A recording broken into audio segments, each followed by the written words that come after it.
आज मैले चाहिँ बच्चाको छोरीको लुगा एक सेट सिलाएको छु है त हेर्नुस् र जस्तो लाग्यो उस्तै कमेन्ट गर्नुस्। यो माथिको टोपी भयो र यसमा लगाउने भोटो पनि सिलाएको छु।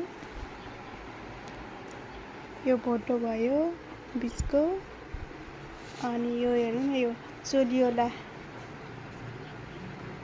कति राम्रो छ। र यो सुरुवाल भयो।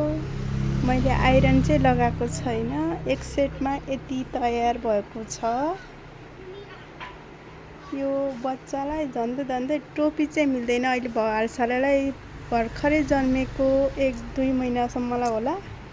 तर यो चोली एकदम कतिसम्म हुन्छ भने 1-1.5 वर्षसम्मको बच्चालाई हुन्छ यो भोटो, चोली र सुरुवाल। आइरन लाउन चाहिँ भ्याएको छैन, हजुरहरूलाई देखाएँ पहिला।